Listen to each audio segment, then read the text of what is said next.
Episode 11 of the Pagcast. I'm your host, Michael Begani, joined by Winnipeg Jets play-by-play Dennis Beyak. Dennis, how are you doing today? Well, doing good, like everybody else, keeping tabs on what's happening with the National Hockey League and all the latest news and the other news, of course, as well, just to see how the world is doing. We are fortunate here in Manitoba. Our COVID numbers are very, very good. People here in this province have done a great job. But yeah, getting, like everybody else, a little anxious to see what's going to happen with the National Hockey League. So first question, who influenced you to get started with broadcasting? Boy, that goes back a long way. I've been in this broadcasting business a long time. I always loved radio. I loved radio, loved sports, loved listening to play-by-play people, whoever I could pick up on our radio in rural Manitoba. And on cold winter nights, you actually got a lot of broadcasts that you could kind of tune into. And then in high school, I was in drama, and one of the adjudicators said, "You have a very good voice for radio. Have you ever thought about that?" And that kind of just spurred it on a little bit more, and it just kind of went from there. And went to radio school. By that time, it was still by correspondence, way more involved now in the broadcasting education process, but that got me started, and I got out of it for a while, got into junior hockey management, and then had the opportunity to get back into it in the National Hockey League, and it's been a great run.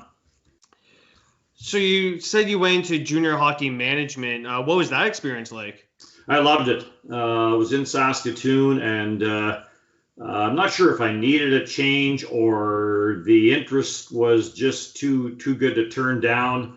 I was doing play-by-play for the Saskatoon Blades. A friend of mine, Daryl Lubanicki, had taken over there.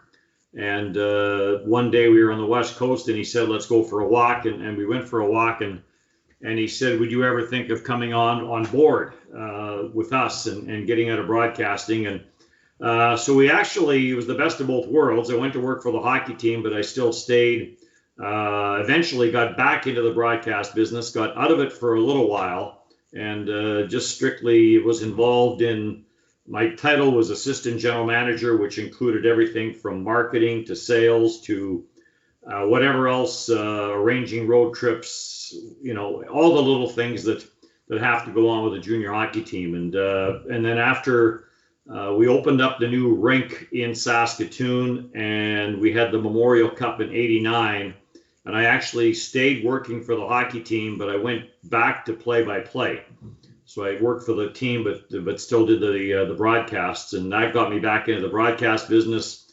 We had a terrific Memorial Cup in Saskatoon in 1989 that, I think was if there was one stepping stone or a jumping off point for me, I think that was kind of it, and it was a very good event. We had a lot of good people involved, and it just kind of went from there. But I certainly enjoyed being involved in the Western Hockey League at a management level.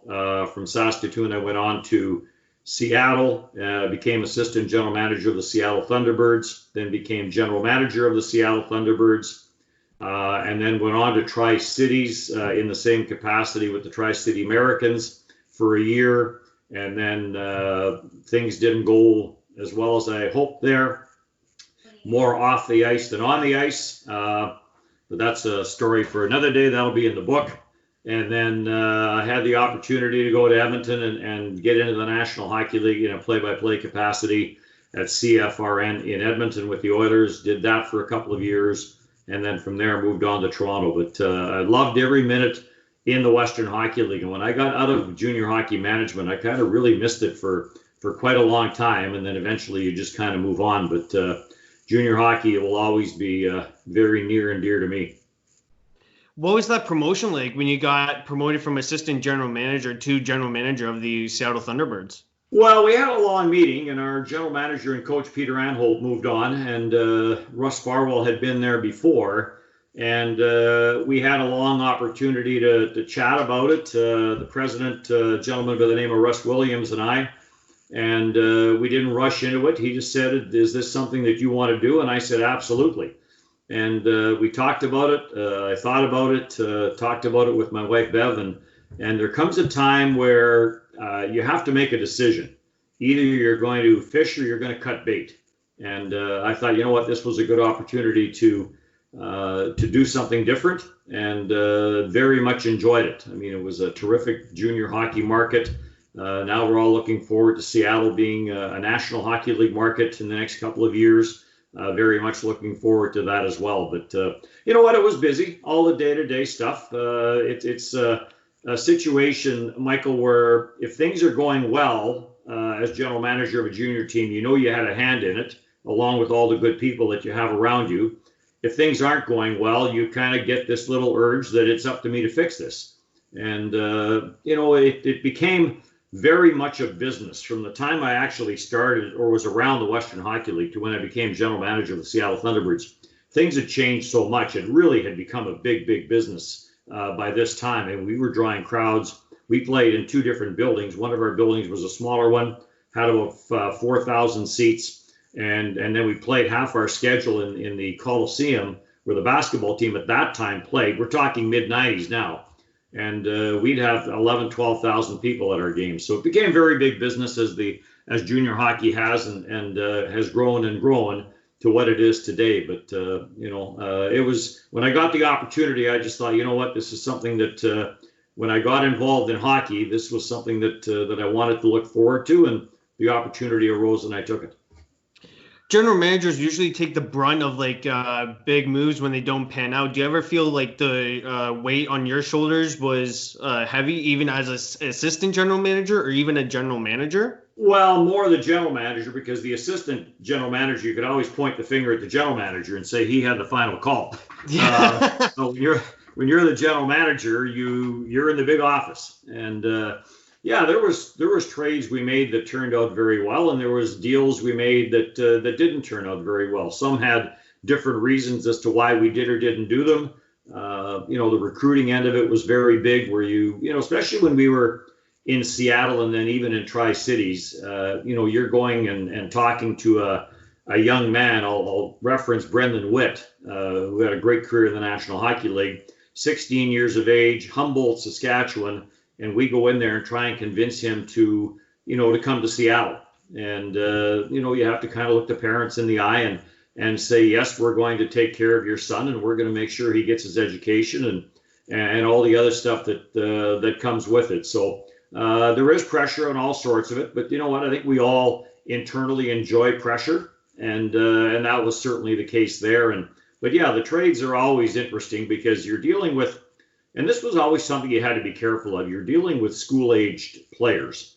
And, you know, you tried to make it so that if you were going to make a player trade, it was going to be around the semester break, so you really weren't messing up with their school. We were dealing with American schools, Canadian players in a lot of cases. So there was a lot of challenges. We tried to get into the U.S. market a little bit, and we were successful getting some players, U.S.-born players, to come and play for us in Seattle, and that worked out well. But lots of challenges, not just what you see on the ice, but certainly what happens behind the scenes.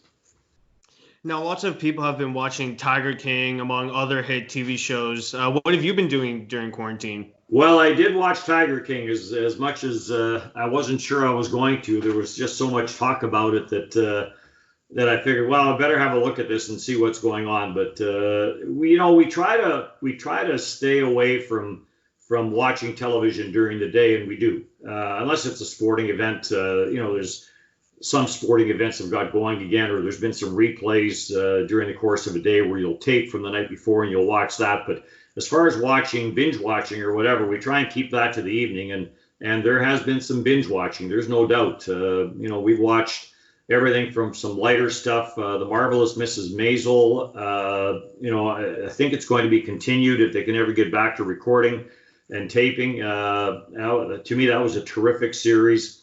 The Man in the High Castle was a little bit different. Harry Bosch was a detective series. I watched Waco. I very much enjoy documentaries or movies that are based on true stories.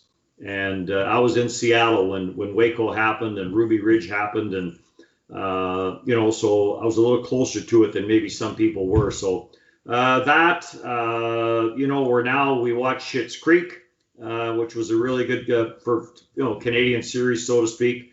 And now we're into Frankie and Grace and some other stuff, but we've kind of run the gamut here of Last Dance. Obviously,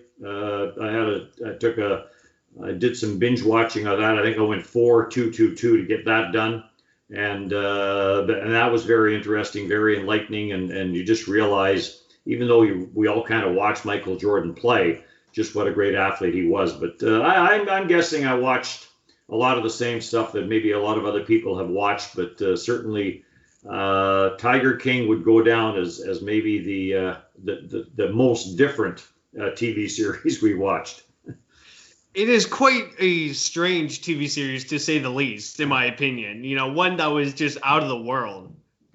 Well, the fact that it was the actual people involved. Again, I mentioned, my love for true stories. Well, this one was the true story with the actual people involved. And we always know there's a license that goes along, and maybe some things are changed a little bit. But for the most part, this was the people that were involved in this. And anytime that happens, I think that kind of makes it interesting. And, once you get past the initial thought of it, and boy, there's some different people in this one, it's still about their life, their day-to-day life. And, you talk to people who have been to some of those parks and watch the Tigers go to work and that. But yeah, it was interesting.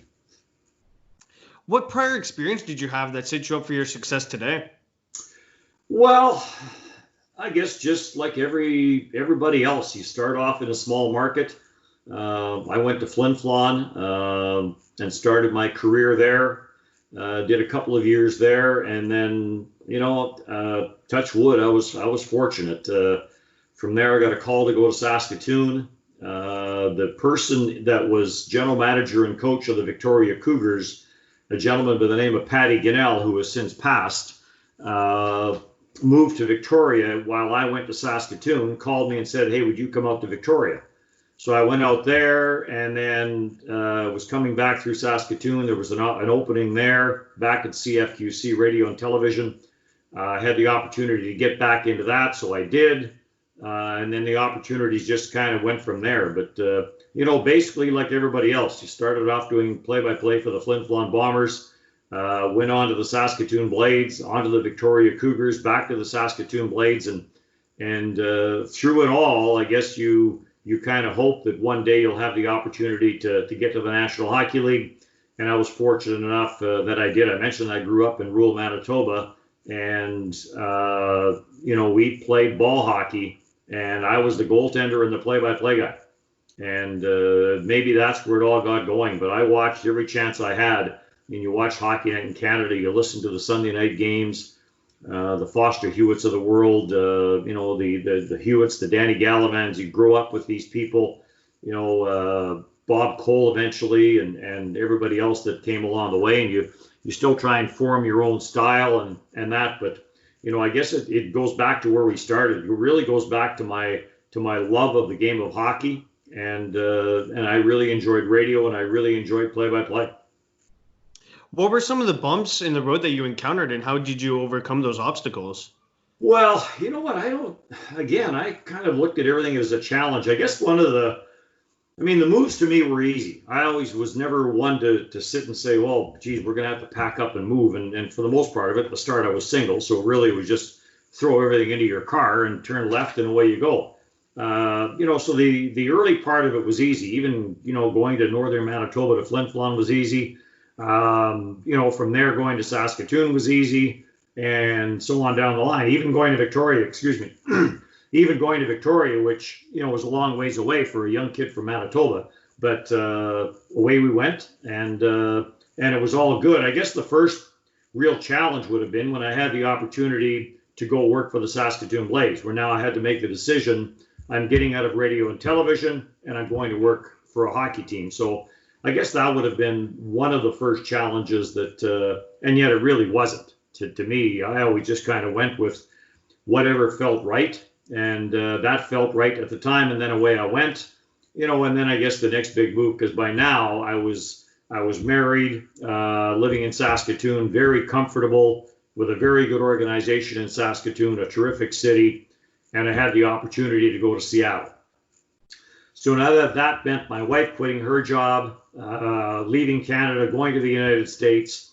So there was all those challenges that had to, be overcome. But really, I look back at them now, and there really wasn't anything that I would look back. Never have I done anything that I would look back and say, I wish I hadn't done that. So I have been fortunate. And then I guess the next biggest thing would have come when I got let go in Tri-Cities. The owner of the team and I had a bit of a difference of opinion on how things were going to get done. We had a terrific year on the ice, and but that happens in business. That happens, and it's the old adage, Michael, you're young and you'll have some of these challenges later. Of it's not what happens to you, it's how you handle what happens to you. And I got let go and just realized, hey, that's part of the business. And lo and behold, I guess a couple of months later, I get the opportunity to go and do what I've always wanted to do since I was a kid, and that was become a play-by-play announcer in the National Hockey League, and I got hired by CFRN in Edmonton. So it's what you make of the opportunity, and what seemed like a dark day when I got let go in Tri-Cities, 3 months later was something that I dreamed of as a kid, doing play-by-play in the National Hockey League. CFRN lost the rights in Edmonton. And the next thing you know, I got a call to go to Toronto and do Toronto Maple Leaf radio for all the years that I did. So as one door closes, another one opens. And the only challenges, again, and everybody goes through this as you get older, are personal challenges with family members passing on, parents passing on, and those sorts of things. But really, from a career standpoint, I don't know if I can look back as I near the end of my ride here. I'm not sure there's anything I can look back at and say this was really a major obstacle. Well, that's good. You seem like you always put yourself in the right position. You always, liked what you did, which is very important for someone who wants to get into journalism. Well, it is. And that's, I think, number one. I mean, again, not to be Mr. Cliche here, but there is the saying that when I got this job, I knew that I would, it wasn't even like going to work. And really, that's kind of where we are. We get to watch hockey games. That's not a bad job. And yes, there's work that's involved in preparing for it.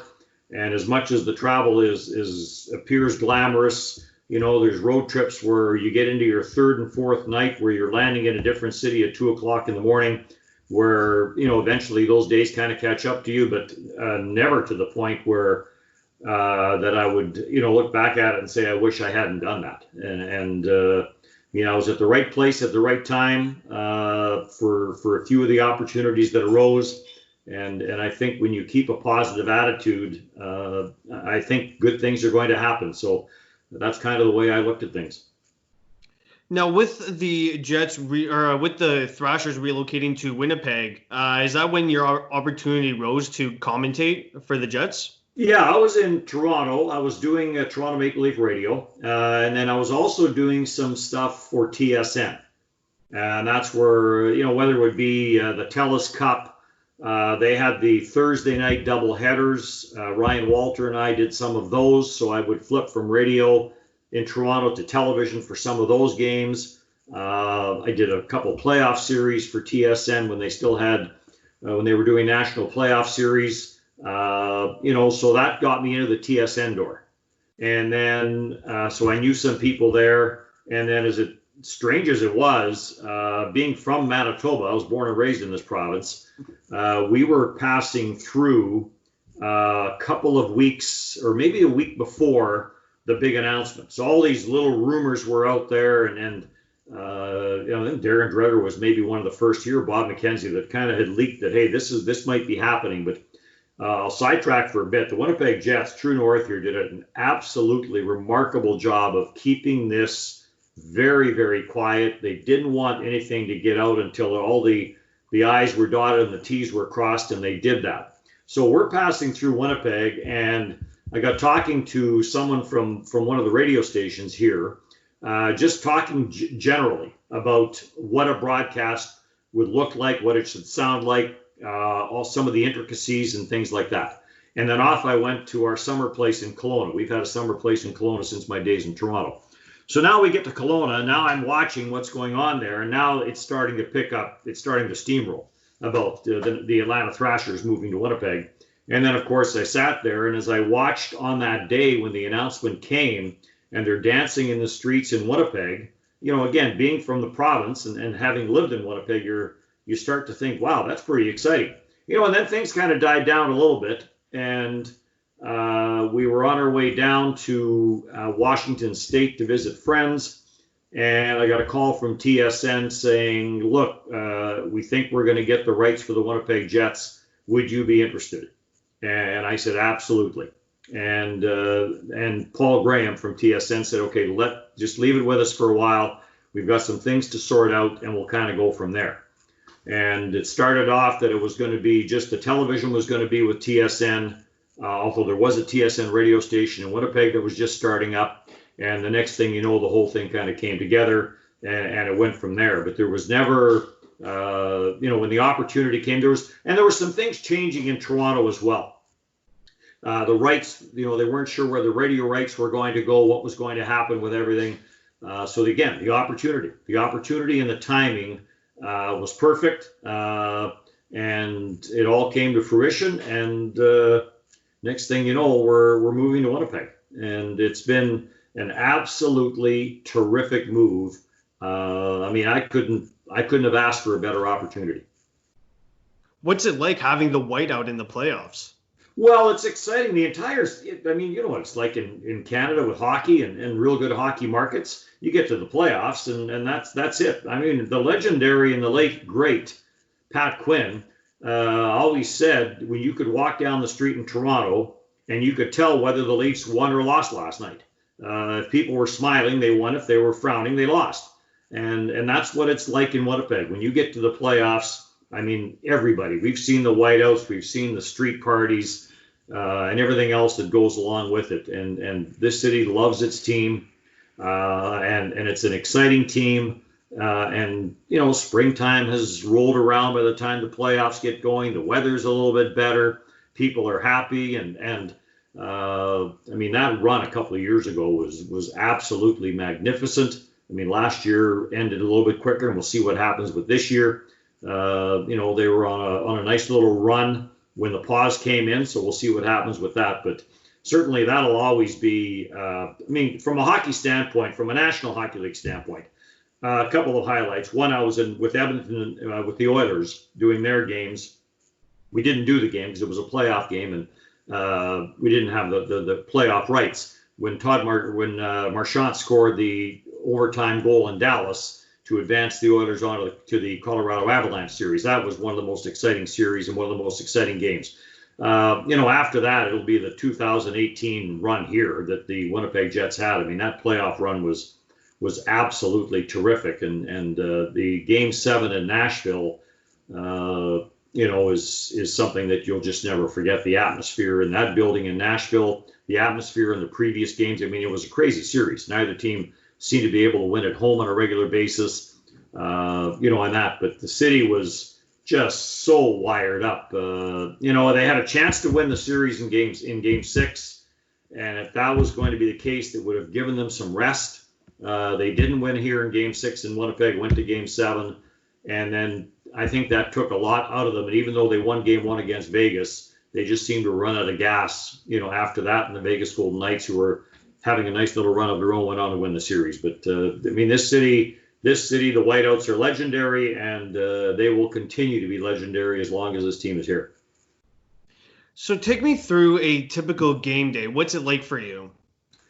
Well, you get up. I'm a bit of an early riser on a regular basis. My day normally gets up. I'll tape Sports Center, from the night before, and get up in the morning and make a cup of coffee and come into my office and go through that, get caught up on everything that happened around the National Hockey League, do your normal reading, see what's new on Twitter, what else is going on around the National Hockey League. I live fairly close to the rink here in Winnipeg, so then you go down for the morning skate. Sometimes both teams skate, sometimes one team skates, sometimes none neither team skates. So that varies from day to day. But on a regular day, both teams skate. Then I'm back home. We do some internal stuff, in-house stuff for the big screen. We do some of that at the rink after we're done our meetings with the coaches and the players. We do get as broadcasters, we get a meeting with head coach Paul Maurice every game day, which is very informative. Kevin Sawyer and I from the TV side, Brian Muntz, Paul Edmonds from the radio side, and you get to ask some questions that you normally wouldn't ask in a scrum or in a general media veil as to kind of what systems are. And Paul Maurice is terrific with us. I mean, to the point where he'll show us video. Here's what I showed the players today. This is what we're trying to do against this line. This is what we're trying to do against that line. So you have an idea when you go into the game. So from there, I'm normally home by around 1 o'clock. And then you just get back to finishing off but I have a philosophy. My belief is the night before the game, if all of a sudden you got a phone call and said this game is going to be played in an hour, then I'm ready. If you were, I realize you have back-to-backs and sometimes that's impossible, but that's kind of been my belief. Or if we're on a road game, I try to get as much work done as I can the day before on the flight in, on that same theory that if we get to St. Louis and we get off the airplane and they say this game is going to be played in an hour, that I'm ready. So I try to, and then when you get back in the afternoon of the game, you just try and finalize, just go over some of the more important parts, gather all the information that you got from the rink that morning, and try and figure out what's more important, and this needs to get talked about, this if we have time, and those sorts of things. And then I'm back at the rink normally by around 4 o'clock in the afternoon for a 7 o'clock game, and have a bite to eat. And then I like to be in my booth by 5 o'clock, 2 hours before game time, and then just start to kind of focus in on that game at hand, and what we're going to do on our pregame show. And we'll talk about all that in the morning. Then we'll get a script in the afternoon, and then you just kind of go over that script to make sure you know exactly what the producer is thinking. And that's the advantages from a television standpoint, is you have a producer that kind of leads you and directs you as to which way you're going. I do 60 television games. I also do 22 radio games. Love radio, but certainly you're more your own boss on radio, where you can kind of dictate which way you want to go. But that's a normal day. And then the game ends, and I'm not one to rush home. I kind of like hang around the rink, listen to the coaches' news conference, and let the traffic go by a little bit. And then again, luckily I'm like about a 5-minute drive from the rink, so I'm very fortunate, and come home, relax a little bit. And a lot of times when I come home, you'll turn on, watch some Western Conference games. So that's a game day. On an off night, I'll be doing some work, but at the same time, I'll have my television going, I'll have my computer going, and at times I'll have 3 games going at the same time, just kind of trying to get an idea of what's going on. But I try and limit it to 2. 3 gets a little too confusing. But you just want to see what's going on around the league. And you do, when you've got the St. Louis Blues coming in, you try and watch a couple of their games before they come in here, just to kind of get an idea of what they're doing. So, yeah, but all fun. You get the opportunity to work the World Juniors tournament. How was that experience? Well, terrific. You know what? I'll probably get accused here of being too nice to TSN, but they've been Paul Graham and the people at TSN have been very good to me. I've had so many great opportunities to do things that when I was doing the play-by-play of the ball hockey when I was 13 years of age out in rural Manitoba, up by Winnipegosis, I never would have dreamed that I would have the opportunities that I've had. And I've had the opportunity to do World Juniors. I've had the opportunity to do World Championship games. And it's been terrific. The great thing with the World Junior Championship is you get to see these players as young guys, and then you see them make that next step to the National Hockey League. And the one that jumps out here, just because of how it played itself out, was the 2016 World Championship in Finland. Finland had this terrific line of Aho Puljujärvi and Patrik Laine. And I mean, the games there were electric. The building was full, and they love their hockey over there as much as we love it over here. And then, lo and behold, in the not too distant future, Patrik Laine becomes a member of the Winnipeg Jets. So, I mean, that kind of brings it to home when you talk about watching these young players evolve into NHL players. That's the one that kind of jumps out. But you know what? I had the opportunity to see some great cities, opportunity to see some great hockey, and the opportunity, Michael, to meet so many good people. And when all is said and done, that's what this, to me, is really all about, is the people that you meet along the way. And, you know, it's great to go back to the World Championship, even though you only see those people once a year. You're with them basically for 3 weeks, whether it be in the Czech Republic, whether it be in Slovakia, whatever, Germany, whatever the case may be. And we do a lot of games. As you know, TSN does all the games. So there's 5 games or 5 or 6 days where we do 3 games a day. So you're at the rink from 10 o'clock in the morning until 11 o'clock at night. But you know that going in, you prepare yourself, and it's a matter of one game finishes and you take your game notes and you stuff them into your briefcase and you pull out the next 2 teams, and you just kind of go from there. But the opportunity to travel, the opportunity to see cities, to see hockey games, to meet people on an international scale, whether it be the World Junior or whether it be the World Championship, has been another highlight of my life, no doubt. Does having Craig Button, who's the TSN Director of Scouting, help with some of the background for the prospects? Oh, huge, especially for the junior level. I mean, my job at the World Junior becomes quite simple. Just when the puck drops, you worry about the play-by-play, because there isn't a player on the ice that Craig Button doesn't know. And so I never have to worry about, oh boy, I don't know this. I don't know much about this number 33 from Russia here, because Craig Button does. So that makes it very easy. And there then becomes the comfort level of then you know that all you have to worry about is the play-by-play when it comes to the analyzing of the game, when it comes to the analysis of the players. He's got that covered. And the contacts that he has, and I just ride his coattails. We'll be in Czech Republic, and he'll run into somebody in the hallway, and we'll have a conversation about that game that night. And so I pick things up. Well, we're going to try and do. The coach will say, well, we're going to try and do this. We're going to try and do that. So that helps me. And then that's just all because of the contacts and what he does for TSN. How do you stay up to date with how Canada does, since you're always calling games for the other group? Well, that's the challenge. Yeah, because then you come back on our radio station here, and of course they want to talk about Canada. So you have to preface anything by, hey, I watched half of this game. I watched one period of this game. And then other than that, now social media has made it a bit easier. Ray Ferraro and Gord Miller are doing the Canadian games, and they're always tweeting information out and what happened here, what happened there. So that does make it easier. At least you kind of get an idea of what happened.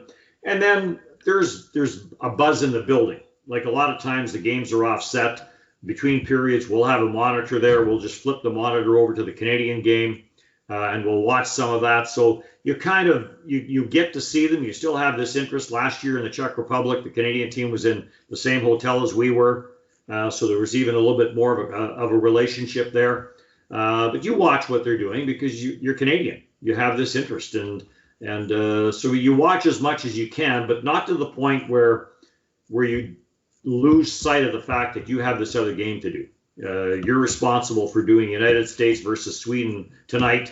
Don't lose sight of that fact that you have a broadcast to do. So it's interesting. I think as the years go by, you kind of develop a format of what you're going to do on this day, how much of this game you can watch, how prepared are you, and those sorts of things. And again, it's just all experience. But there's no doubt. You pay attention as best you can to what Canada's doing.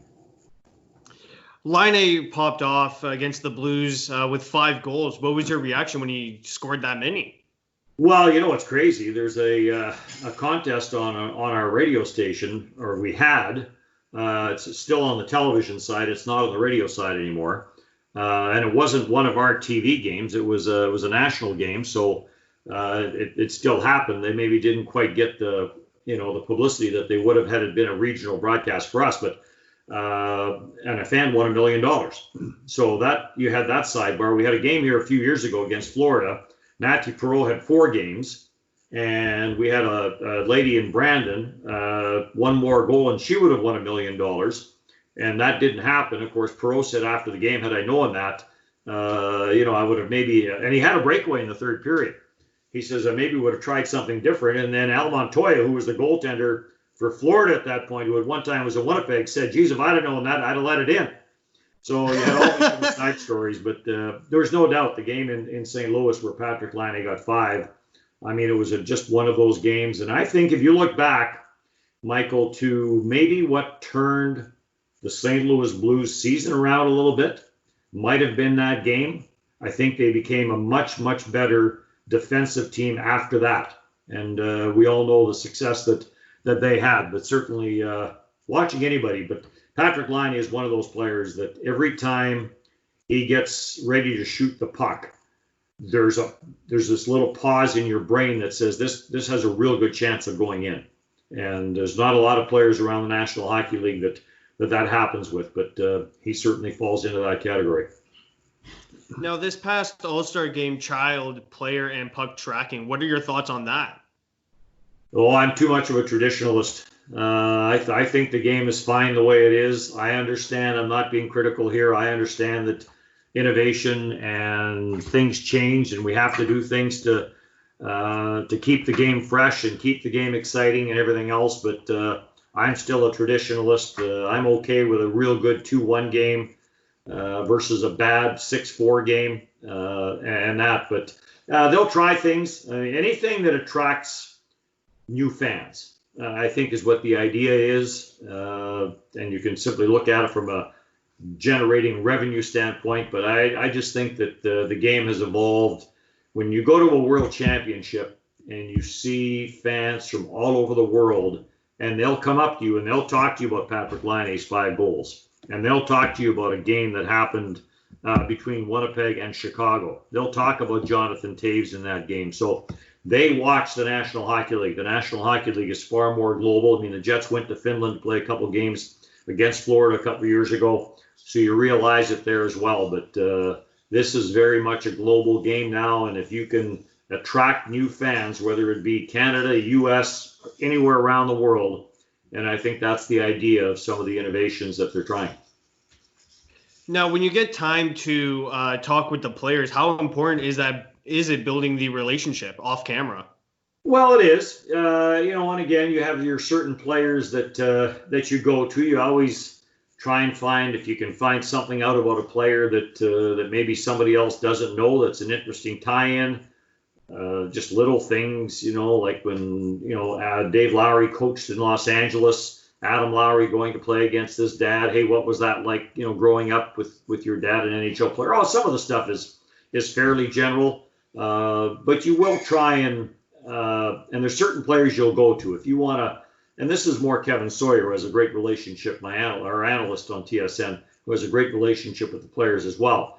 Okay, you're going to go up against Steven Stamkos tonight. You're going to go up against Jonathan Toews tonight. What are you looking to do? And just whether it be a forward, whether it be a defenseman, but just try to get an idea of what's going through their mind.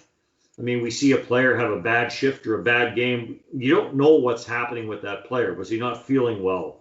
There's lots of reasons where some nights players just don't have it. And I think anytime you can get, I find practice days better than game days to try and get into a conversation with players, just simply because there's not as much media around and it's a smaller gathering. And I think you can, but every once in a while something will pop into your mind saying, geez, I'm going to have to ask Josh Morrissey that and that. But you try just so there's this trust that they know they can tell you something that if they're not feeling good that day, they can tell you and it's not going to get into the wrong hands or be told the wrong way. So you do have to build this trust. Do you ever think the players, like you said, some players with practicing, there's the small gathering. Do you think players get annoyed by the media at all? Yeah, I think so. Just because I'll go back a little bit. When I was in Edmonton, Curtis Joseph was in Edmonton. And you had the same at practice, you had the same 5 or 6 media people there every day. And you just got to know everybody. Then Curtis Joseph went to Toronto. And when he came to Toronto, I was already there. And I remember after one of the first game day scrums, he said, "Is this always like this?" And I said, "Yes, it is." Where you now had 30 people around your stall after a skate wanting to talk to you. So I don't know if they get annoyed as much. And it's part of the way things have evolved. People want different stories now. They don't just want the simple, "You're playing the Chicago Blackhawks tonight, what do you expect?" The fans deserve more. Media tries to get more. So they don't just ask those easy questions. There's other questions that come up. And I think there's a time and a place to ask non-game related questions. To me, I don't believe that's the morning of a game, but that's just me. And I understand that there's lots of media that aren't going to come to practice. They're just going to be there for the morning skate and for the game. So they have a story that they want to write or they want to tell, and they're going to ask some questions. So that's where some of the scrums go from maybe 3-4 minutes to 7, 8, 9, 10 minutes. Some players are fine with it and some players aren't. I really think that varies from player to player. I think some accept the fact that that's part of it now. The other ones know it's part of it, but have a tougher time accepting it. So I really do think that varies from player to player. Some players, we all have done this. We've all asked a stupid question. I've done it. And as soon as it comes out of your mouth, you're saying, "Why did I ask that?" Some players handle that better than other players do. With the NHL and local media outlets, they've been replaying past games. Are you getting bored of those reruns? No, not really. I watch them. I don't watch them intently, but I do watch them. And as much as you notice that the game has changed, I look more at the other stuff, especially if you go way back. I look back at not as much advertising on the ice, and I mean, I remember the days when there was no advertising on the rink boards, but that's going back a long way. But the game certainly has evolved. You go back and you'll watch a game and you'll time somebody's shift, and you'll time it out at 1 minute and 22 seconds, and that would never happen in today's game. In today's game, if you're over 50 seconds, you've got a coach barking at you saying, "Get off the ice." But just the equipment change, the way the game has changed, I think it's so fast right now. I think the game is in a very good place right now. I watch those games more for the players and the people that over the years I've crossed paths with. Some I know better than others, and just kind of say, "Wow, I wonder where he is now. I wonder what this person is doing now." But I think it's still nice to go back and it's history. It's what has grown our game to what it is today.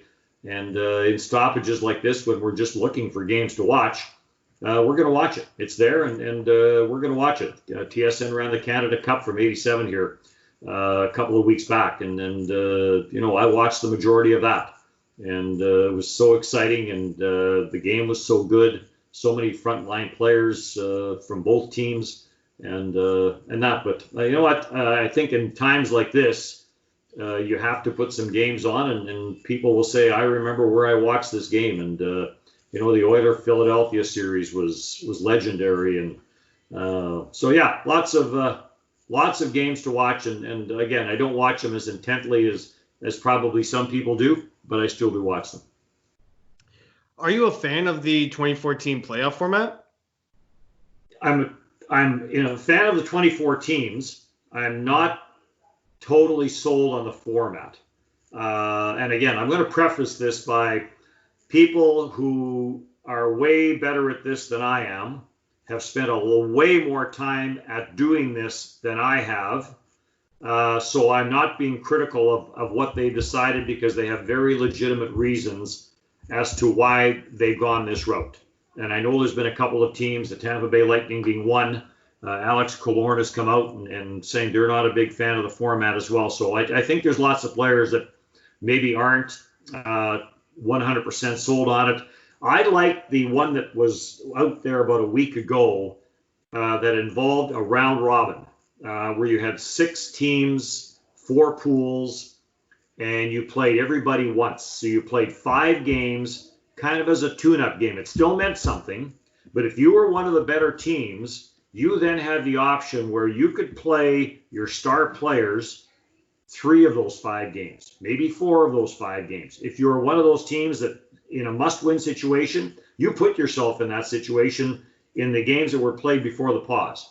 And if you have to play your frontline players all 5 games, that's the way it is. That's the situation you put yourself in.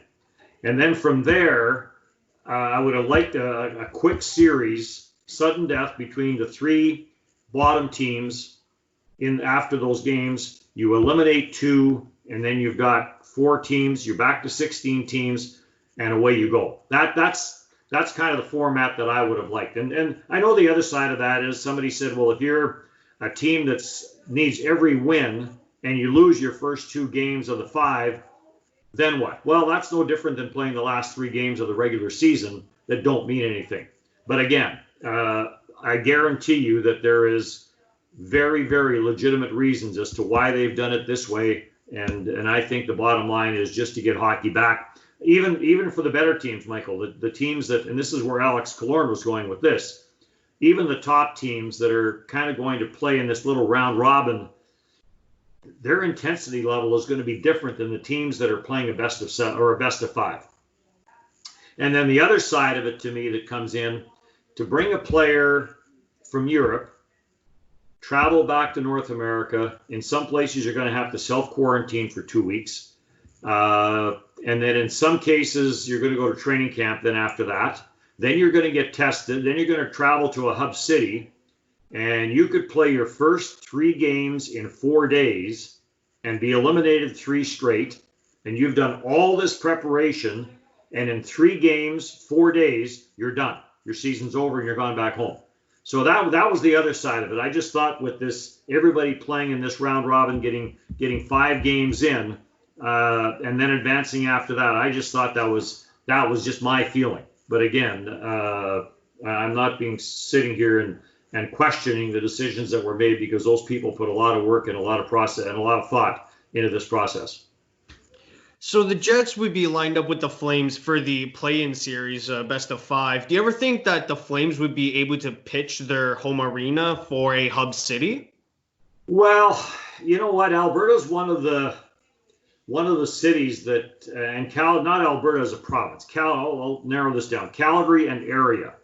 That area is having a little bit more of a challenge here, nailing some things down here to get their numbers down. That area of Western Canada is still one that every day those numbers seem to climb a little bit. We're fortunate here in Manitoba. The numbers here are terrific. We've flattened that curve right down to a pancake. Saskatchewan is pretty good. BC is making some progress. Alberta's made progress, but that Calgary area still seems to be a bit of a concern. I do understand the hub city format that they're going to, and I agree with it. It's going to be much easier to try and control things when you have everybody there. You're going to have medical people. You're going to have basically a hotel that's reserved strictly for NHL people. So that makes a lot more sense. I'm sure both cities would love to look. I mean, there's questions here in Winnipeg, Michael. People are asking, why aren't they coming here? I think in 7 of the last 10 days or 8 of the last 11 days, we've had no new cases here. We're down to under 20 cases in the entire province. And, but I just don't know if we have the amenities. Some people are saying, no, we don't want to bring people in here simply from a selfish standpoint. But you need hotel space. We're talking, if you're going to bring 12 teams in, you're talking, and then some NHL people, you're talking about a lot of hotel space. And I think if they can limit this to 1 or 2 hotels, I think that makes it advantageous because you're dealing with hotel staff on this too. Whether it be the servers, whether it be the cleaners, the bartenders, the front desk people, whoever it may be, you're dealing with hotel people as well here. So I understand that. As much as I think people in Calgary would love to have that home ice advantage against the Winnipeg Jets, that's probably not going to happen.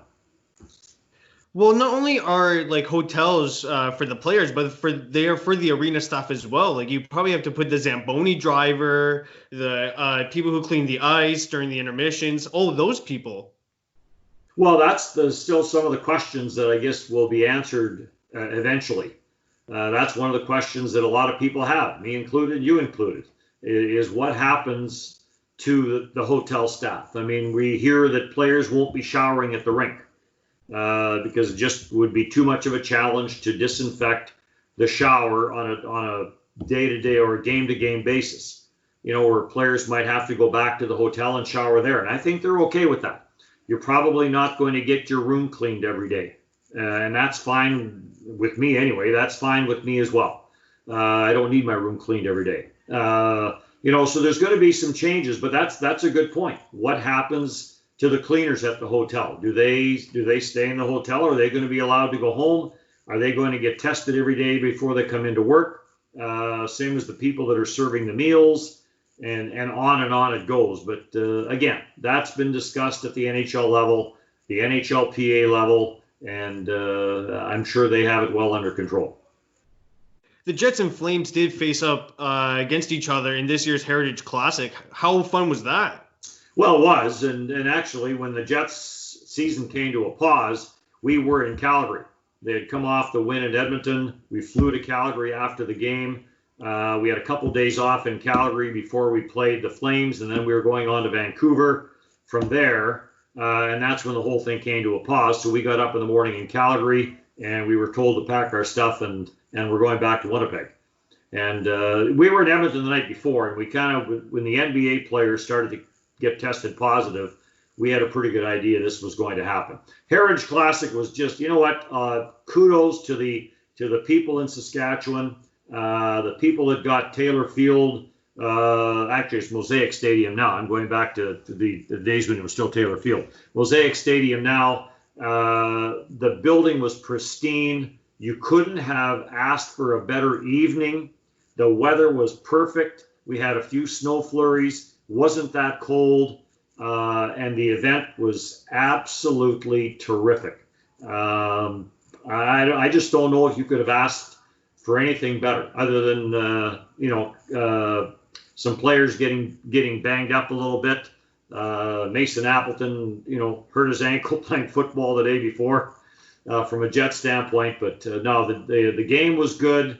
They did a great job with the facility. It was very exciting. Yes, we were a long ways away to call the game, but that was secondary. The fans had an absolutely terrific time. Again, I spent a lot of time in Saskatoon, so I knew a lot of people that came down to that game, and everybody I talked to simply had a great time, and everybody involved with that, from the National Hockey League all the way down to the people of Saskatchewan, deserve a big pat on the back. So you talked about the Heritage Classic like we are on. Do you ever think that the NHL would explore neutral sites? For league games? Yeah, for Winter Classic, Heritage Classic, outdoor games. Yeah, I think anything's on the table. I really think anything is on the table here. Again, it goes back to what we talked about before, growing the game.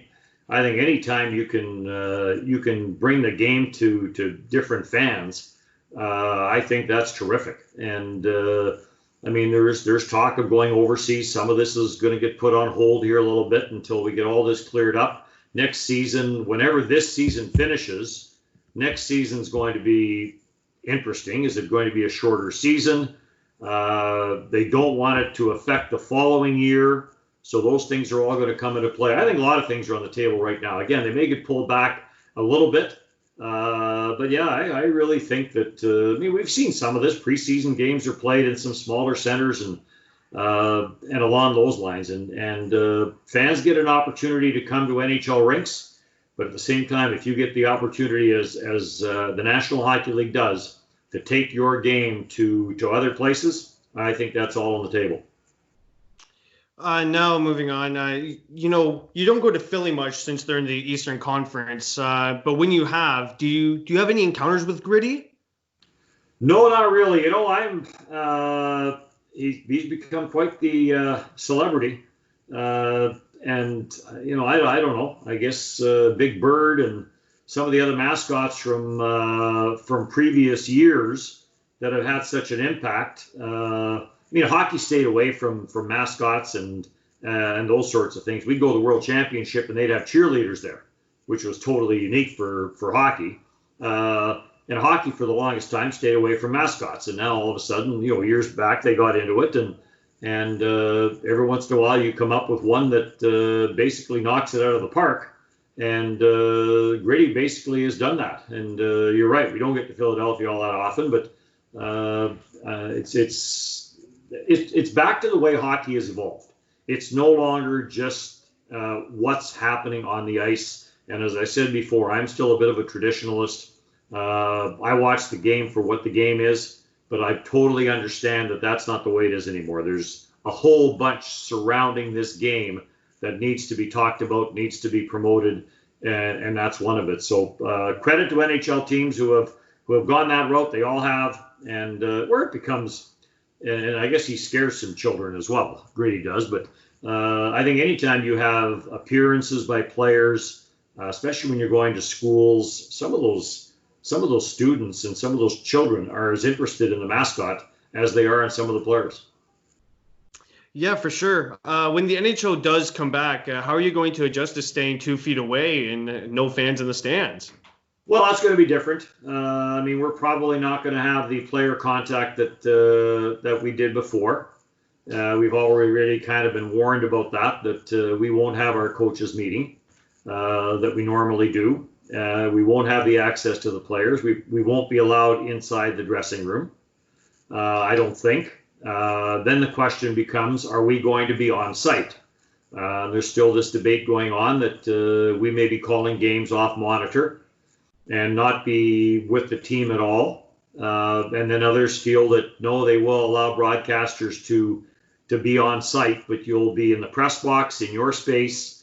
And then when you're done your games, you'll simply do what everybody else does, go back to your hotel and then isolate and self-distance and everything else that comes along with it. The no fans in the building is going to be I think the biggest thing to get used to, and not just the noise, but just the fact that the seats are going to be empty. I've done some games at the World Championship where there hasn't been a lot of fans. You're doing a noon game between two teams that aren't the host city or anything along those lines. So you maybe have 500, 600 people in the building that have traveled to follow their teams. So I've done games where the seats have basically not had a lot of people in them, and that takes a bit of getting used to. But what's going to be the biggest thing? I think you'll hear the players a lot more, and they may hear the broadcasters too.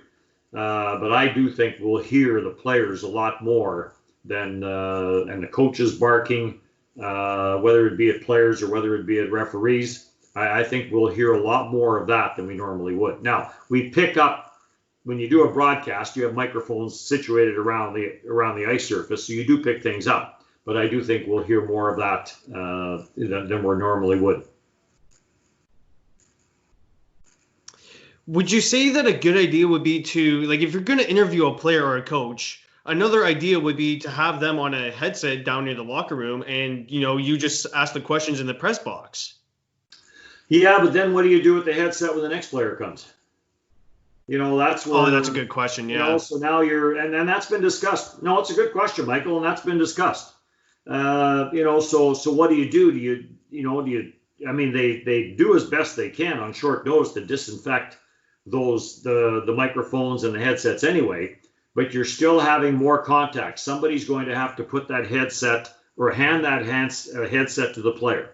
Or maybe it's just sitting there, but you have more people handling, and we may have that. That may be what they end up doing. That may very well be the case, that we still have those after period and post game interviews with headsets. But it's been discussed, and that is the concern. I think the fewer people that you have handling equipment the better.